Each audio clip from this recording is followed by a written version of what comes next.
Hello student. आज के video में हम लोग जानेंगे कुछ ऐसे शब्द जो हमेशा आपके एनिमल टेक्सोनॉमी में क्लासिफिकेशन में हमेशा आता रहता है। हम लोग जब पढ़ते हैं तो इन टर्म्स को अगर सही से पहले से नहीं जानेंगे तो काफी दिक्कत होता है। तो बच्चों, जो मेजर मॉर्फोलॉजिकल और एनाटॉमिकल कैरेक्टर्स होते हैं जीवों में, उसी के आधार पर क्लासिफिकेशन किया जाता है।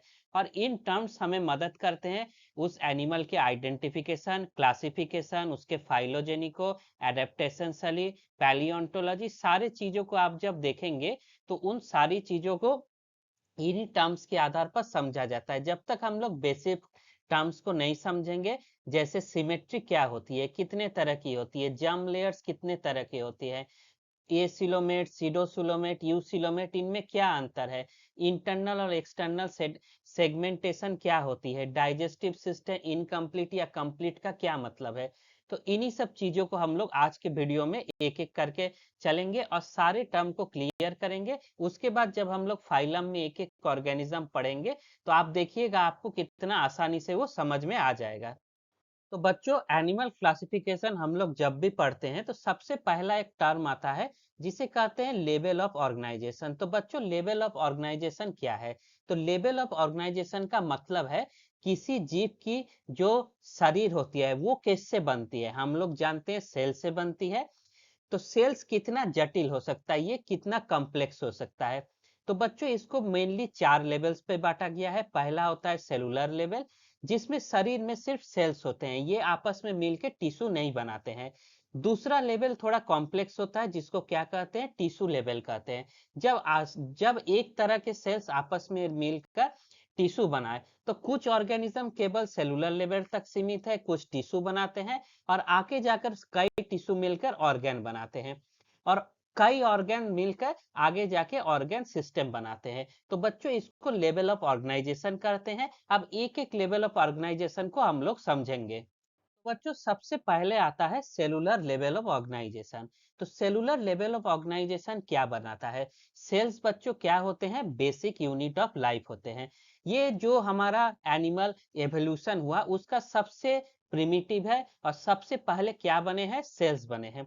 यहाँ क्या होता है बच्चों? यहाँ सारी की सारी सेल्स अपना काम पूरी तरह से इंडिपेंडेंट होती है। यहाँ क्या लिखा है? Self perform all life processes, मतलब हर सेल का अलग एक जिंदगी है। यहाँ क्या है? डिवीजन ऑफ लेबर शुरू हो जाता है। तो इसका सबसे बेहतरीन उदाहरण हम लोगों को फाइलम पोरीफेरा में दिखता है। इनकी सबसे बड़ी विशेषता यह है कि इनके शरीर में कोई वास्तविक टिश्यू नहीं बनता, बल्कि ये केवल कोशिकाओं का एक ढीला ढाला गुच्छा होता है, एक ग्रुप ऑफ लूज सेल्स कहते हैं। तो बच्चों, ये लूज एग्रीगेट्स होते हैं और इसमें डिवीजन ऑफ लेबर होता है, कोई सेल कुछ काम कर रहे हैं, कोई सेल कुछ अलग काम कर रहे हैं।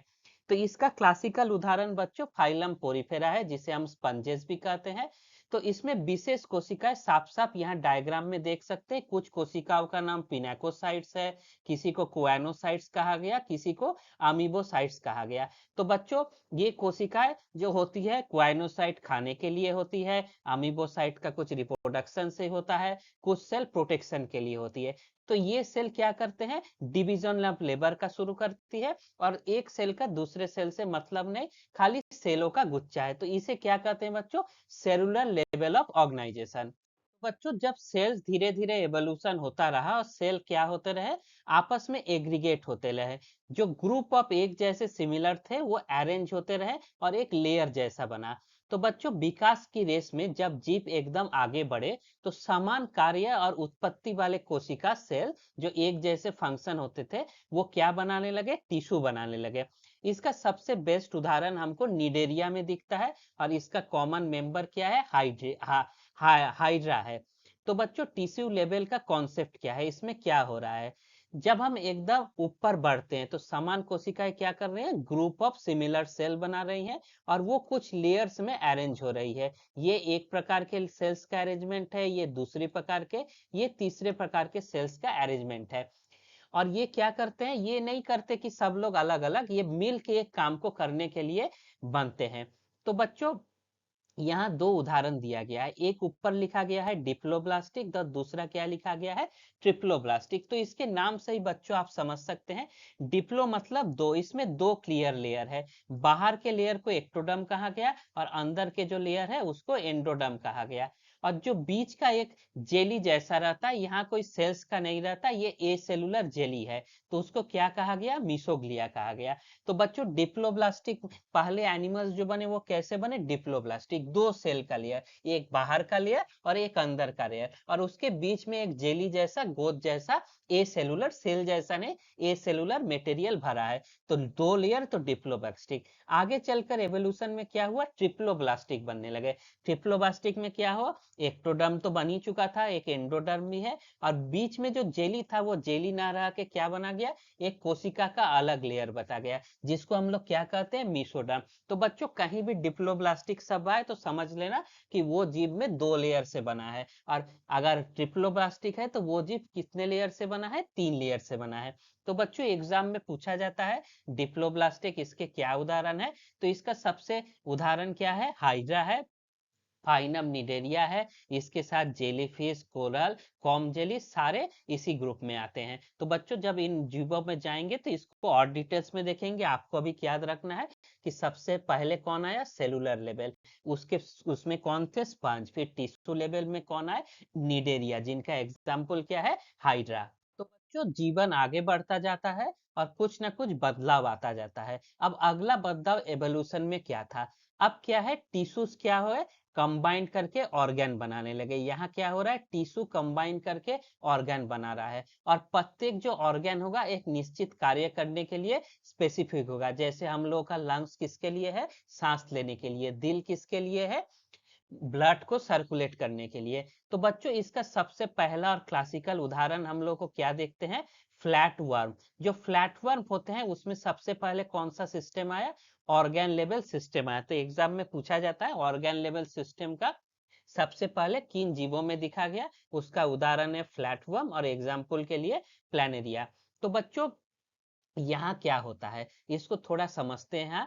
यहाँ जो टिश्यू है वो डिफरेंट टिश्यू है, सेल क्या बनाए, टिश्यू बनाए, अलग अलग सेल मिलके क्या बनाए, अलग अलग तरह के टिश्यू बनाए, और अलग अलग तरह के टिश्यू आपस में क्या हो गए, इकट्ठा हो गए। यहाँ क्या लिखा है, ग्रुप्ड, मतलब सब लोग मिल गए, तो क्या मिल के क्या बनाए, कुछ स्पेशलाइज्ड ऑर्गन बनाए, जिसका क्या है, डिस्टिंक्ट रूल है। तो बच्चों ये फाइलम प्लेटीहेलमिन्थेस का कैरेक्टर है, जिन्हें हम लोग फ्लैटवर्म्स कहते हैं। फ्लैटवर्म हो, टेपवर्म हो, यहाँ डायग्राम में प्लानेरिया का एक डायग्राम दिखा है, जहाँ अलग अलग ऑर्गन को आप लोगों को दिखाया गया है। कुछ नर्वस सिस्टम के है, कुछ गैस्ट्रोवैस्कुलर कैविटी है, उसमें फेरिंक्स बन गया, और तंत्रिका तंत्र में नर्व कॉर्ड बन गया, ने इसमें फ्लेम सेल्स बन गए। यहाँ पूरा डिटेल दिखा है, जिनको हम लोग आगे समझेंगे। तो बच्चों यहाँ क्या हो रहा है, पहले सेल्स बने, वो अलग अलग काम करने लगे, डिवीजन ऑफ लेबर हुआ, फिर सेल मिलके टिश्यू बनाए, दो लेयर तीन लेयर, बहुत प्रिमिटिव था।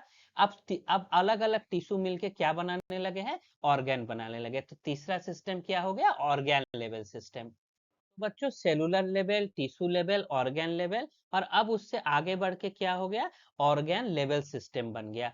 तो बच्चों जहां कई अलग अलग अंग आपस में मिलके एक पूरा तंत्र बना दे, जैसे हम लोग अभी बात किए कि लंग्स की, सांस लेने के लिए, तो जैसे ही ऑर्गेनिज्म इवॉल्व हुआ तो सिर्फ वो ऑर्गन ही नहीं रहा, उसके लिए एक ट्रैकिया पाइप बन गया, नाक बन गया जिससे गैस अंदर आए, फिर लंग्स में जाए, उसके अंदर सेल्स बने। तो ये पूरा एक क्या बन गया, एक सिस्टम बन गया। सिस्टम का क्या मतलब होता है, जहाँ कई छोटे छोटे चीज आपस में मिलके काम करे। तो ऑर्गन तो बन गए, लेकिन आगे जाके क्या हुआ, उस ऑर्गन में एक सिस्टम बन गया, एक व्यवस्था बन गई।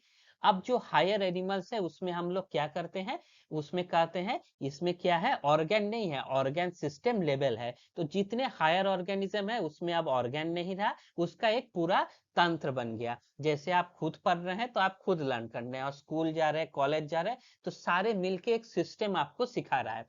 मोलस्का, आर्थ्रोपोडा, कॉर्डेटा, जितने भी बड़े ग्रुप्स हम लोग आगे जानेंगे, यहाँ अब एक सिस्टम आपको देखने को मिल गया।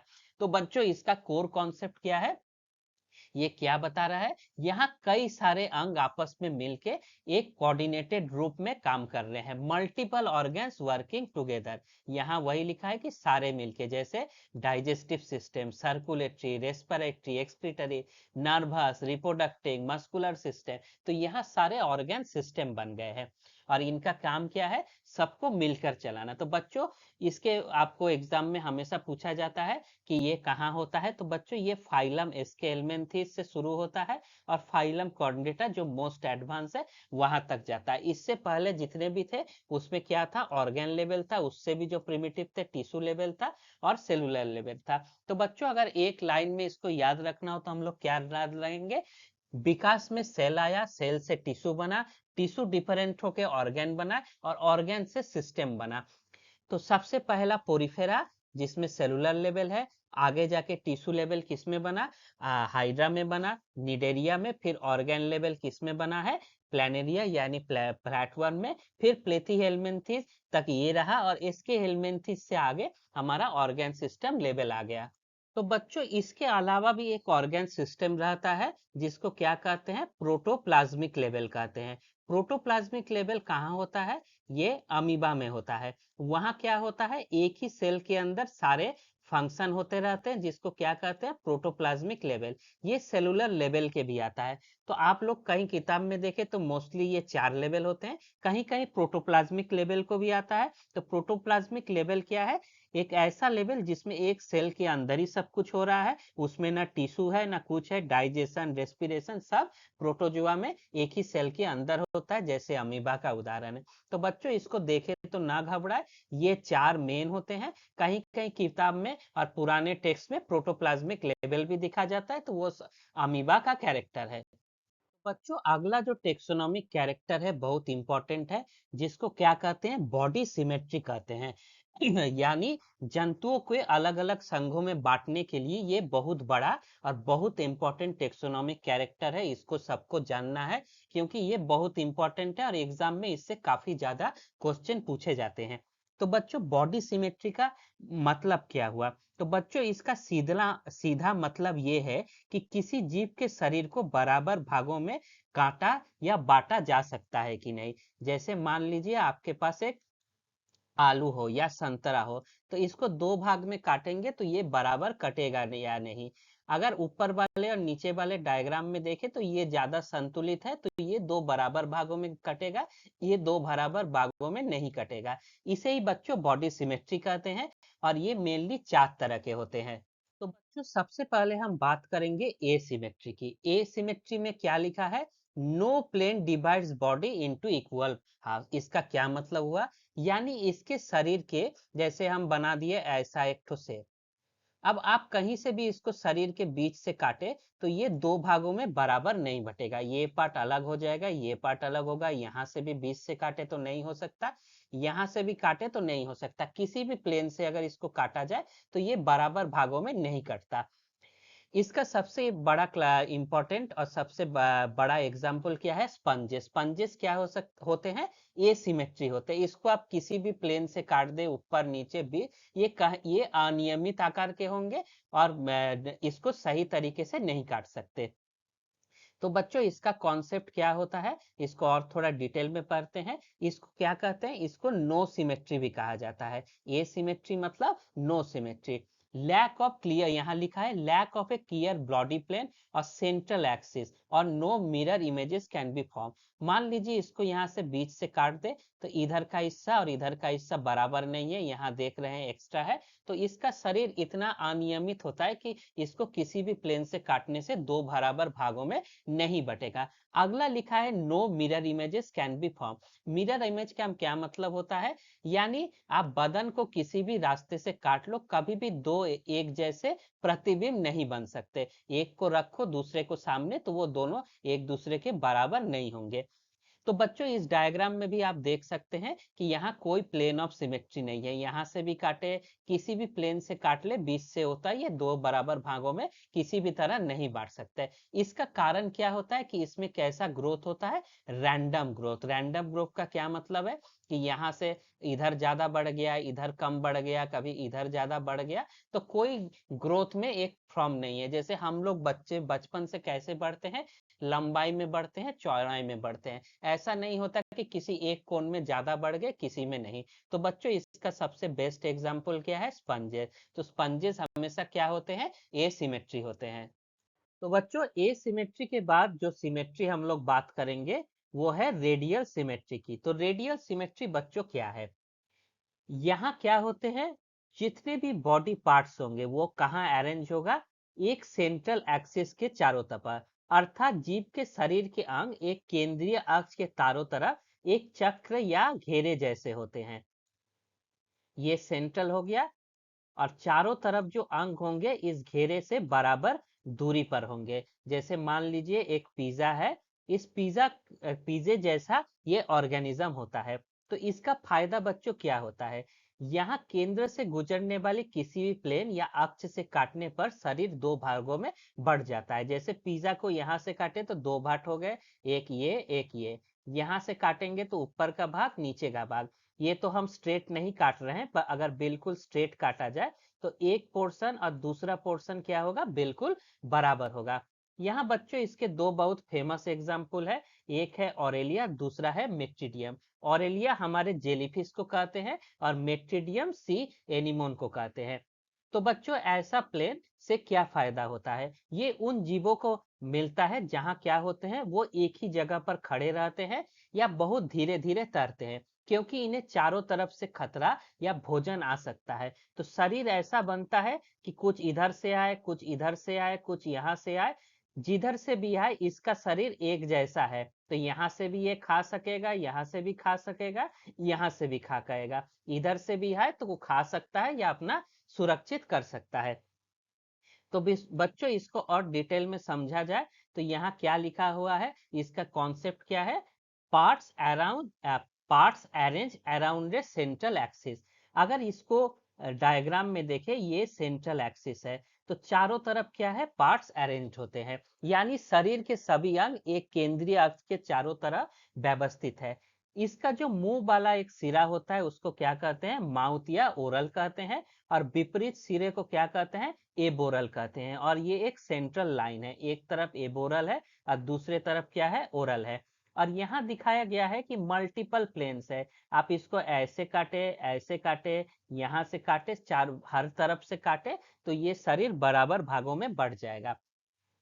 तो बच्चों यहाँ एक डायग्राम दिखाया गया है, इसमें सी एनिमोन है जिसका एक तरफ माउथ है और दूसरा क्या है? एर्बोरल है। इस एक्सिस को क्या कहते हैं? सेंट्रल ओरल एबोरल एक्सिस कहा गया है। और ये सब क्या है? मल्टीपल प्लेन्स है, जहां से भी आप काटे, जैसे पिज्जा को ऐसे भी काट दे, ऐसे भी काट दे, किसी भी तरह से काटे वो बराबर काटेगा। तो बच्चों इसका एडवांटेज क्या है कि एनवायरमेंट इसका एक जैसा ही चारों तरफ है। ये चारों तरफ यहाँ से खाना आएगा, यहाँ से आएगा, तो इसके लिए कोई फर्क नहीं पड़ता। इसके बच्चों एग्जाम्पल क्या है? जेलीफिश है जो मेडुसा फॉर्म में होता है, कोरल है, एनिमोन है। इसके साथ साथ बच्चों निडेरिया में कुछ मेंबर, टीनोफोरा में, और एडल्ट इकाइनोडर्म जैसे हमारा तारा मछली, उसमें भी रेडियल सिमेट्री होता है। बच्चों अगला है बाइलेटरल सिमेट्री। बाइलेटरल सिमेट्री क्या होता है? ये धरती के सबसे एडवांस और हम जैसे जीवों यानी इंसान में भी हम लोग बाइलेटरल सिमेट्री होती है। इसकी परिभाषा क्या है?